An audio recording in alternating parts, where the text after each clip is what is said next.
DD किसान, बदलते भारत की शान।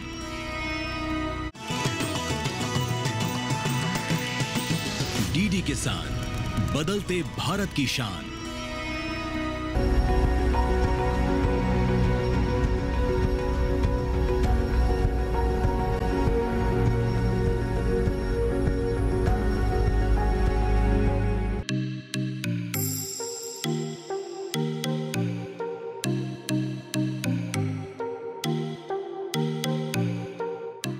कृषि अनिश्चितताओं से भरा हुआ व्यवसाय है। जलवायु परिवर्तन ने इन शंकाओं को और ज्यादा बढ़ा दिया है। हमारे किसान खेतों में जी तोड़ मेहनत करते हैं कि अच्छी फसल उन्हें प्राप्त हो सके, लेकिन जलवायु परिवर्तन की समस्या के चलते तापमान आसमान छू रहा है। ऐसे में ये फसलें गर्मी की वजह से बर्बाद हो जाती हैं और किसानों को काफी नुकसान भी झेलना पड़ता है। इसीलिए समय की मांग है कि इस तरह की किस्में विकसित की जाएं, जिन्हें हमारे किसान अपना सकें और जलवायु परिवर्तन के इस दंश में भी वो डटी रहें। हमारे वैज्ञानिक जी तोड़ मेहनत कर रहे हैं और इस दिशा में कई महत्वपूर्ण कदम भी उठाए गए हैं। आपको बता दें कि ऐसी 109 किस्में विकसित की गई हैं जो कि जलवायु परिवर्तन के अनुरूप हैं। प्रधानमंत्री श्री नरेंद्र मोदी ने हाल ही में 11 अगस्त को 109 किस्में हमारे किसानों को समर्पित की हैं। नमस्कार, स्वागत है आपका कृषि विशेष में। मैं हूं अंजू सिंह। तो आज के कृषि विशेष में हम बात करेंगे इन्हीं 109 किस्मों के बारे में। खेती का पूरा दारोमदार मौसम और जलवायु पर है। ज्यादातर कृषि उत्पादन खुले आसमान के नीचे होता है। ऐसे में फसलों को मौसम की मार और जलवायु की बिगड़ती स्थिति से बचाना संभव नहीं है। खेती पर जलवायु परिवर्तन का असर भारत ही नहीं, पूरी दुनिया में महसूस किया जा रहा है और दुनिया इससे निपटने की कोशिश कर रही है। भारत जहां 42% से भी अधिक लोग आजीविका के लिए कृषि पर निर्भर हैं, वहां इस तरह की कोशिशों को युद्ध स्तर पर किए जाने की जरूरत है। हमारी सरकार और वैज्ञानिक ऐसा कर भी रहे हैं। जलवायु परिवर्तन के प्रति सहनशील 109 किस्में तैयार करना इसी की मानगी है। किस्मों को जारी करते समय प्रधानमंत्री ने किसानों और वैज्ञानिकों से बात भी की। उन्होंने कहा कि ये नई किस्में अत्यधिक लाभकारी होंगी क्योंकि इनसे उनका व्यय कम होगा और पर्यावरण पर भी सकारात्मक प्रभाव पड़ेगा। लाल बहादुर शास्त्री जी के जय जवान जय किसान को तो हमने बहुत सुना है।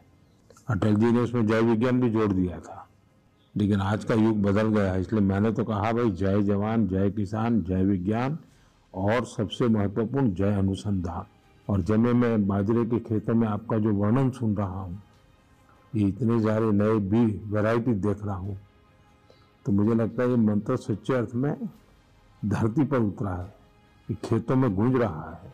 और आप तो प्रगतिशील लोग लगते हैं, आप प्रयोगशील भी लगते हैं, और इसलिए मैं देख रहा हूँ कि आपके चेहरे पर ये जो खुशी है ना, ये सभी किसानों के चेहरे पर कैसे आए। लैब में काम करने वाले और लैंड पे काम करने वालों का ये नाता, यही तो सबसे बड़ी ताकत है कि किस किसानों वैज्ञानिकों ने आपसे जो सुना जाना, उसके आधार पर जो सोच की, उसी में से तो नई नई वैरायटी आ रही है।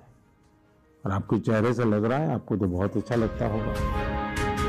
आज हिंदुस्तान के कोने कोने से जब मैं सूचना सुन रहा हूँ ना कि किसान खुद अपनी धरती माँ की चिंता करने लगा है, वो भी मानने लगा है कि भाई ये उर्वरक, ये फर्टिलाइजर, ये पेस्टिसाइड्स, ये दवाइयाँ सब तबाही कर रही है, और वो प्राकृतिक खेती की तरफ मुड़ रहा है।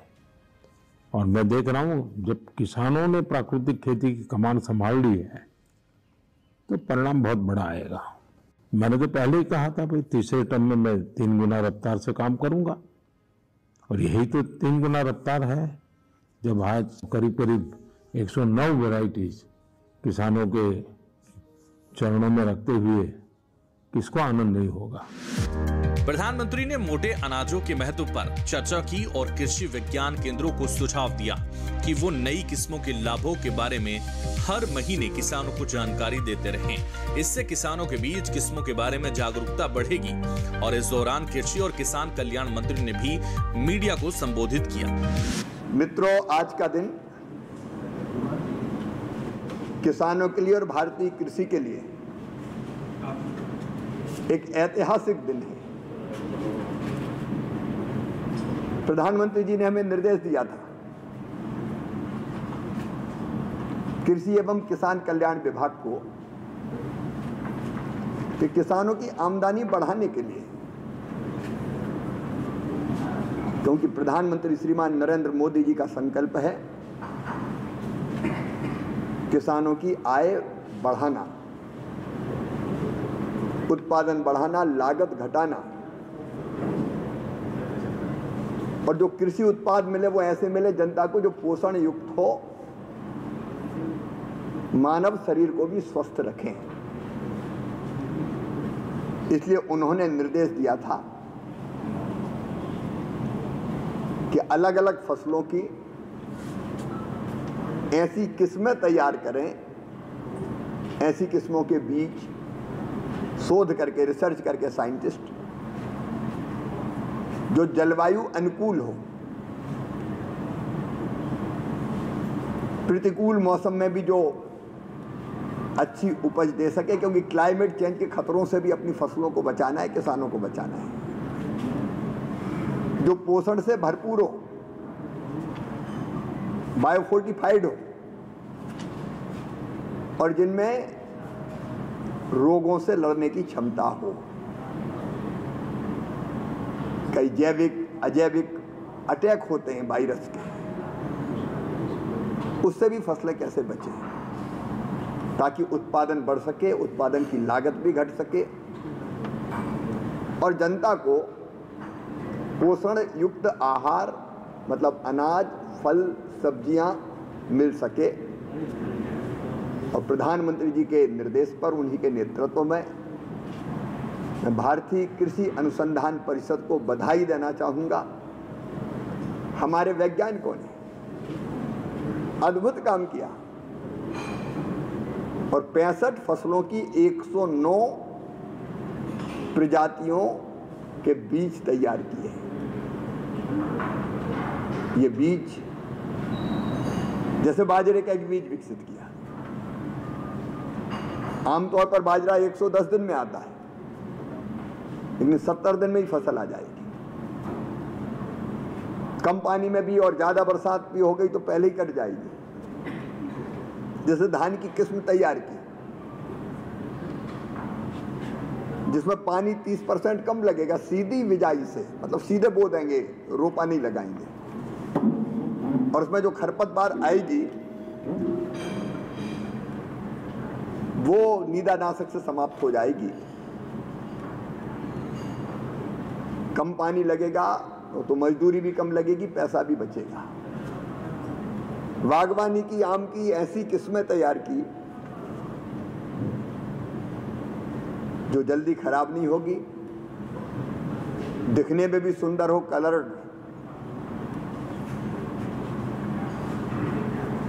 स्वादिष्ट भी हो, जिसको हम एक्सपोर्ट भी कर सकें। एक्सपोर्ट हम कर भी रहे हैं। आज मैं फिर एक बार अपने वैज्ञानिकों को बधाई दूंगा। ये 109 नई किस्में किसान की जिंदगी भी बदलेगी, उनकी लाभ को भी बढ़ाएगी और जनता के लिए भी पोषण की दृष्टि से बहुत उपयोगी होगी, हमारे एक्सपोर्ट को भी बढ़ाएगी।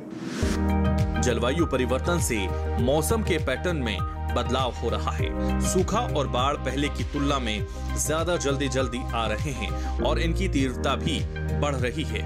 इससे खेती ही नहीं, पशुपालन के लिए चुनौतियां पैदा हो गई हैं। अगर समाधान नहीं हुआ तो खाद्य सुरक्षा को खतरा पैदा होना स्वाभाविक है। आज जो 109 किस्में रिलीज किया है, जिसमें 30 किस्म आप देख रहे हैं कि मिलेट्स के हैं, पल्सेज के, ऑयल सीड के रिलीज हुए हैं, फॉडर के, और 40 वैरायटी हॉर्टिकल्चर का, वेजिटेबल का, सब्जियों का, और 30 वैरायटी आपको जो है धान, गेहूं, कपास।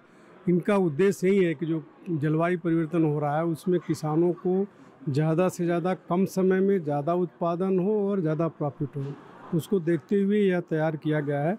और आज आपने देखा है कि प्रधानमंत्री सीधे किसानों से बात कर रहे थे कि अब आप देखें कि अगर जो 110 दिन में होती है, अगर 70 दिन में तैयार हो जाएगी तो निश्चित तौर पर किसानों को जो है ज़्यादा से ज़्यादा फ़ायदा होगा और कम समय में ज़्यादा उत्पादन होगा। इस तरह से हमारा ICR का प्रयास है कि ज़्यादा से ज़्यादा वैरायटी डेवलप किया जाए, किसानों को दिया जाए, ताकि किसानों का जो है इनकम बढ़े और किसानों का उत्पादन बढ़े। 109 किस्मों में 34 प्रक्षेत्र और 27 बागवानी फसलें शामिल हैं। प्रक्षेत्र फसलों में मोटा अनाज, चारा, तिलहन, दलहन, गन्ना, कपास, रेशा और अनाज वाली किस्में थीं। बागवानी में फल, सब्जियां, रोपाई, कंद, मसाले, फूल और औषधीय फसलें शामिल थीं। फिलहाल इसी के साथ ही यहाँ वक्त एक छोटे से ब्रेक का। कहते हैं जब तक कोई अनुसंधान या फिर कोई आविष्कार किसान खुद न परख ले तब तक उसकी कामयाबी सुनिश्चित नहीं होती है। आगे हम जानेंगे कि किसान 109 वैरायटीज को लेकर कितने उत्साहित हैं, उनका क्या कहना है। कहीं मत जाइएगा, देखते रहें कृषि विशेष।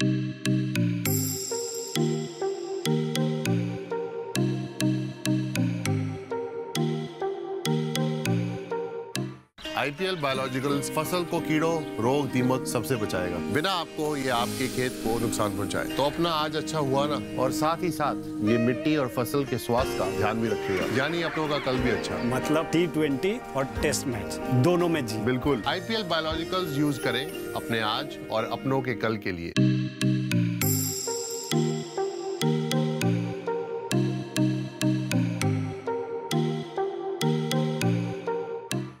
ब्रेक के बाद एक बार फिर आपका स्वागत है। आप देख रहे हैं कृषि विशेष। हम सभी जानते हैं कि भले ही हम खाद्य सुरक्षा के क्षेत्र में आत्मनिर्भर हो गए हैं, लेकिन कुपोषण एक बड़ी समस्या अभी भी बनी हुई है और ये समस्या पूरे विश्व स्तर पर है।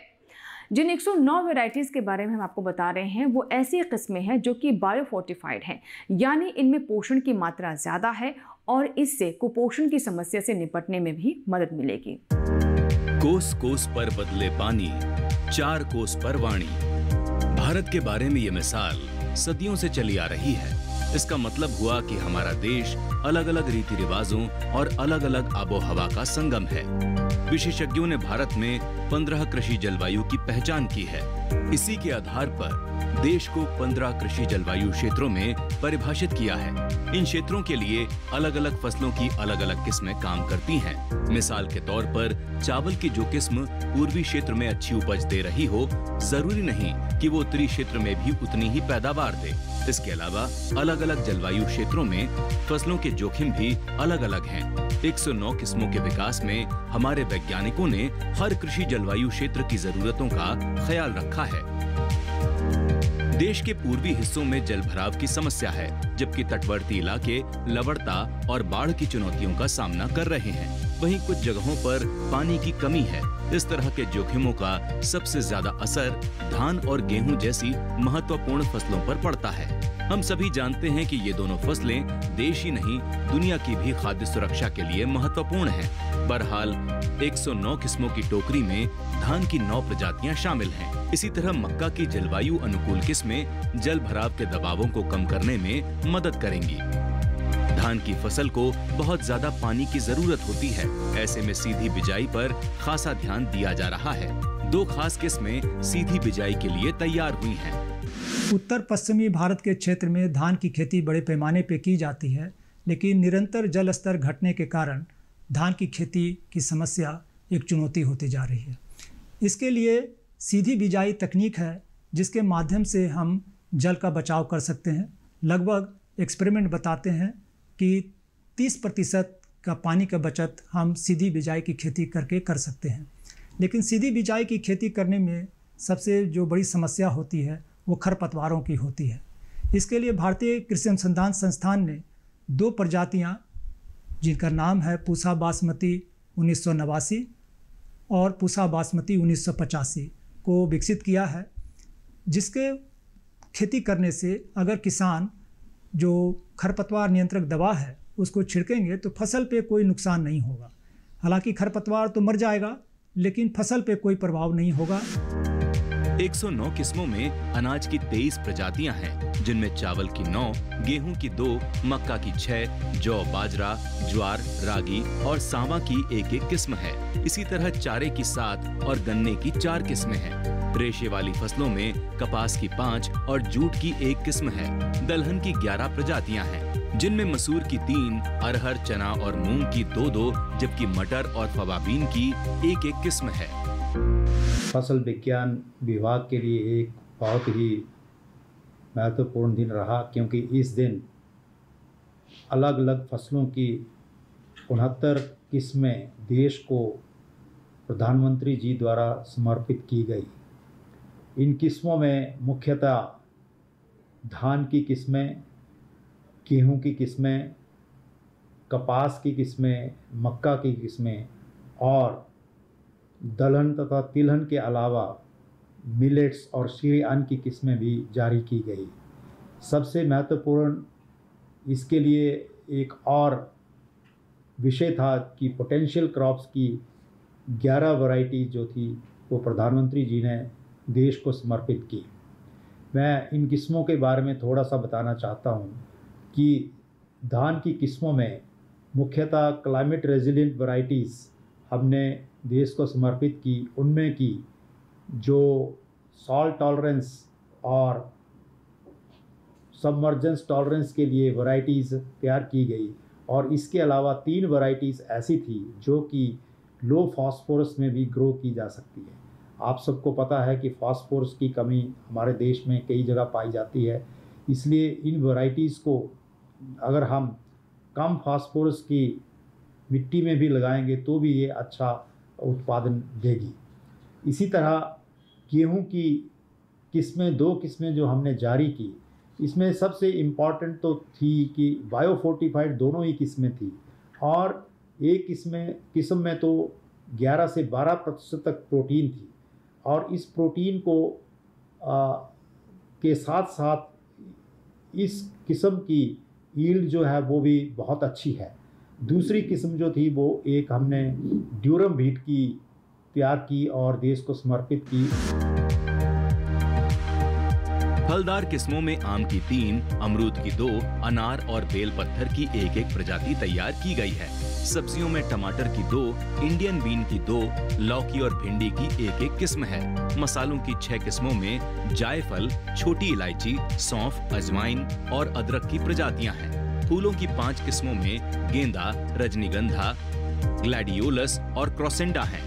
11 अगस्त को माननीय प्रधानमंत्री जी ने 40 औद्यानिकी फसलों की जो किस्में को जारी किया। ये करीबन 27 फसलों में थी, और ये फसलें में हमने ये देखा है कि ये जलवायु परिवर्तन के जो प्रतिरोधी या कहूँ कि उनके अनुरूप हों, इनकी गुणवत्ता में सुधार था, भंडारण क्षमता बहुत थी, प्रसंस्करण के कई उसमें गुण थे, और साथ ही उसमें ये देखा गया कि किस तरह निर्यात को बढ़ावा मिले।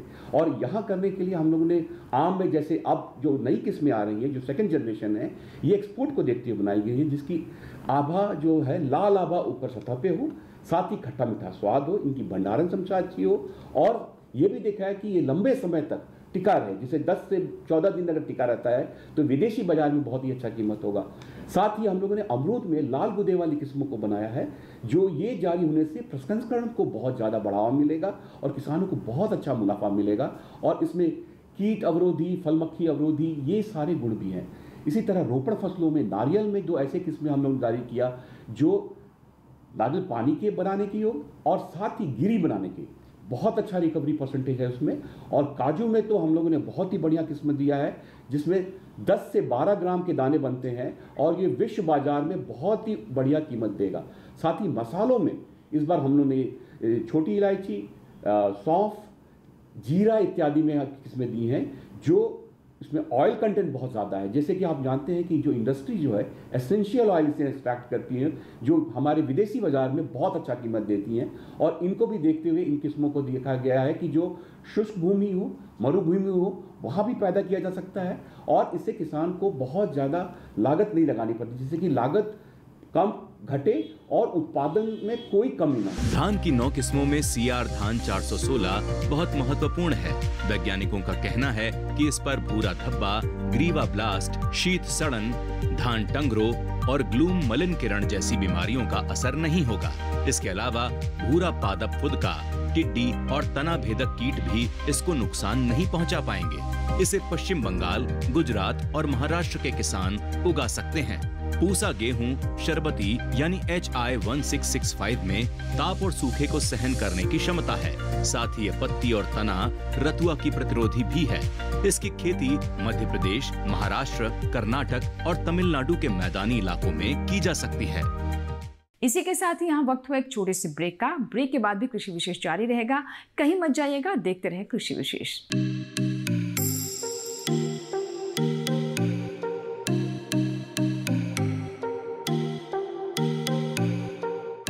IPL बायोलॉजिकल्स फसल को कीड़ों, रोग, दीमक सबसे बचाएगा, बिना आपको ये आपके खेत को नुकसान पहुंचाए। तो अपना आज अच्छा हुआ ना, और साथ ही साथ ये मिट्टी और फसल के स्वास्थ्य का ध्यान भी रखिएगा, यानी अपनों का कल भी अच्छा। मतलब T20 और टेस्ट मैच दोनों में जी। बिल्कुल, IPL बायोलॉजिकल्स यूज करें अपने आज और अपनों के कल के लिए।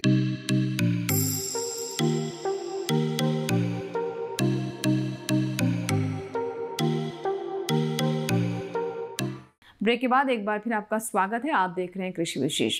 आइए कार्यक्रम को आगे बढ़ाते हैं और इन 109 किस्मों के बारे में और विस्तार से आपको जानकारी देते हैं। बायोफोर्टिफाइड किस्मों में सामान्य प्रजातियों की तुलना में कहीं अधिक पोषक तत्व पाए जाते हैं। पोषक तत्वों की मात्रा बढ़ाने की प्रक्रिया बायोफोर्टिफिकेशन यानी जैव प्रबलीकरण कहलाती है। इन प्रजातियों में पोषक तत्वों की सघनता बढ़ाने के लिए पारंपरिक पौध प्रजनन या उन्नत कृषि पद्धति या आधुनिक जैव प्रौद्योगिकी का सहारा लिया जाता है। बायोफोर्टिफिकेशन की ये प्रक्रिया किसानों और उपभोक्ताओं की पसंदीदा किसी भी विशेषता का त्याग किए बगैर संपन्न होती है। मिसाल के तौर पर बाजरे में आयरन, जबकि मक्का, चावल और गेहूं में जिंक का बायोफोर्टिफिकेशन किया जाता है। एक और खास बात यह है कि बायोफोर्टिफाइड किस्मों में पोषण की स्थिति में सुधार के लिए जैविक तंत्र बहुत सरल है। हम गैर फोर्टिफाइड फसलों की समान मात्रा में ही फोर्टिफाइड किस्मों का सेवन करके कहीं अधिक पोषण पा सकते हैं। राष्ट्र को समर्पित 109 प्रजातियां विशेष गुणों वाली हैं।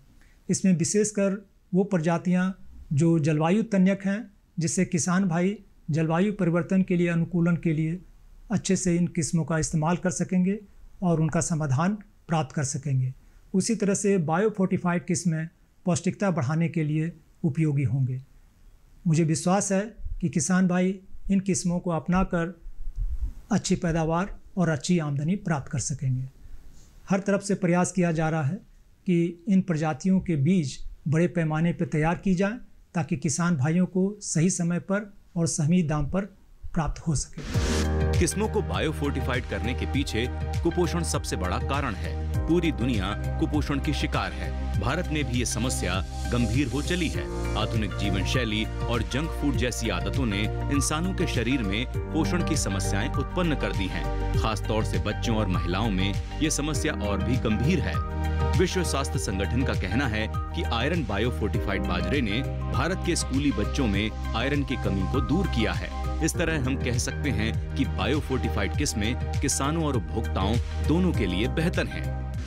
वो तैयार किए जा सकते हैं, लेकिन प्राकृतिक खेती के लिए अब जल्दी एक मिशन शुरू होने वाला है और अभी जो तय किया है एक साथ नहीं, 1 करोड़ किसानों को हम प्रशिक्षित करेंगे। उनमें से लगभग 18 लाख किसान प्राकृतिक खेती शुरू करें, और वो भी पूरी जमीन पर नहीं। अगर किसी के पास 5 एकड़ है तो वो 1 एकड़ में प्रयोग करें। कई जगह सफल प्रयोग हुए हैं। ऐसे प्रयोगों से किसान का कॉन्फिडेंस बढ़ेगा, सीखेगा और धीरे धीरे लोग प्राकृतिक खेती की तरफ बढ़ेंगे। ये जो किस्में आई हैं निश्चित रूप से ये किसानों के लिए वरदान साबित होंगी। और जो जिस तरह का मौसम का परिवर्तन है, जैसे गेहूं की बात करें तो जो पिछले 2-3 सालों से पकाव के समय बहुत अधिक तापमान, बरसात का होना, तो जैसे 2 किस्में जो आज आई, एक कठिया गेहूं की और एक पूसा शरबती है हमारे इंदौर स्टेशन से, ये दक्षिणी राज्यों के लिए हमने किस्में दी। दक्षिणी राज्यों में आमतौर पर तापमान की समस्या होती है, तो ये दोनों किस्में गुणवत्ता के हिसाब से भी बायोफोर्टिफाइड है, जिंक की मात्रा अधिक है, प्रोटीन की मात्रा अधिक है, आयरन की मात्रा अधिक है, तो ये निश्चित रूप से वरदान सिद्ध होगी। आमतौर पर हर कार्यक्रम किसी हॉल के अंदर होता है, लेकिन किस्मों के विमोचन का ये प्रोग्राम अलग था। प्रधानमंत्री सीधे खेतों में गए, किसानों से मुलाकात की, वैज्ञानिकों से मिले और कई सुझाव भी दिए। 11 अगस्त 2024 भारतीय कृषि अनुसंधान परिषद के लिए एक बहुत ही गौरव, एक बहुत ही सम्मान और एक ऐतिहासिक दिन है। उस दिन हमारे माननीय प्रधानमंत्री श्री नरेंद्र मोदी जी भारतीय कृषि अनुसंधान संस्थान नई दिल्ली में फार्म पर पधार कर देशवासियों को 109 अलग अलग फसलों की किस्में उस दिन देश को उन्होंने डेडिकेट किया। कई मामले में 11 अगस्त एक अनोखे दिन है। ये पहली बार हुआ जब इतने सारे वैरायटीज़ प्रजातियां 109 एक साथ माननीय प्रधानमंत्री जी देश को समर्पित किया। अनोखी बात यह भी है कि उस दिन न केवल हमारे माननीय प्रधानमंत्री जी उपस्थित रहे, बल्कि हमारे माननीय कृषि एवं किसान कल्याण मंत्री श्री शिवराज सिंह चौहान जी, हमारे माननीय मिनिस्टर ऑफ स्टेट्स दोनों मंत्रीद्वय वहाँ उपस्थित रहे और किसानों और वैज्ञानिकों का बीच में जाकर माननीय प्रधानमंत्री जी ने ये प्रजातियाँ देश को समर्पित किया। ये जो 109 प्रजातियाँ उस दिन भारतीय कृषि अनुसंधान परिषद के ओर से विकसित की गई और देश को समर्पित किया गया। अभी इन किस्मों को सिर्फ जारी किया गया है। किसानों तक पहुंचने में समय लगेगा, क्योंकि नया बीज तैयार करने के कई चरण होते हैं। सबसे पहले वैज्ञानिक बीज तैयार करते हैं, फिर उन्हें बीज उत्पादक एजेंसियों या कंपनियों तक पहुंचाया जाता है और उसके बाद जब काफी मात्रा में बीज तैयार हो चुका होता है तो खेतों तक पहुंचता है।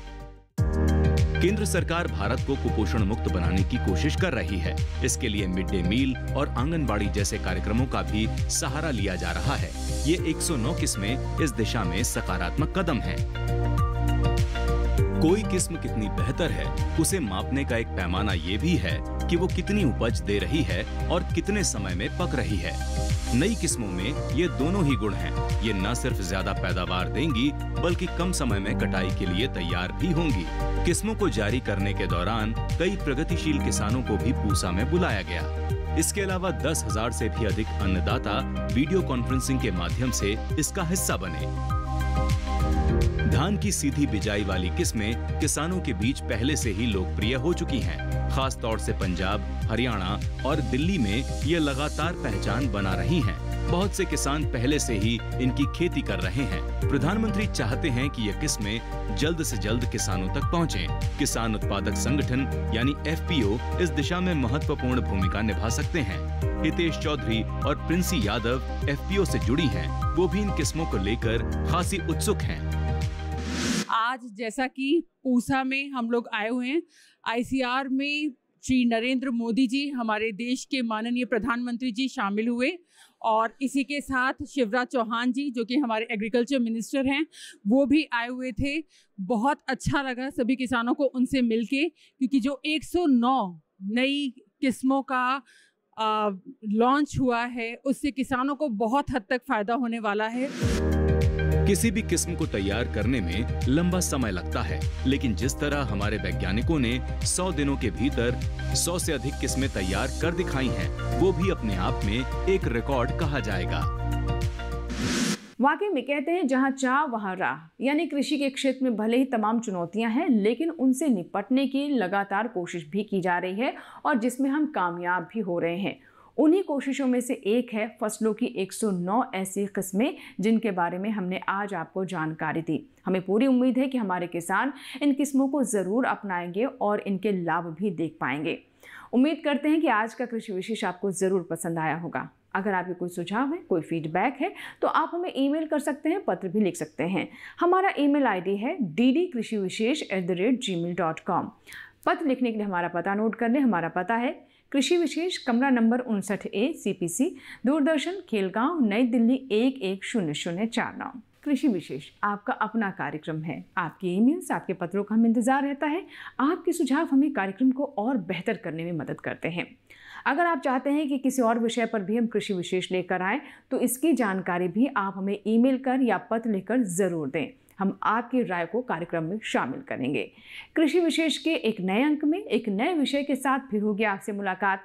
तब तक आप बने रहें दूरदर्शन किसान के साथ।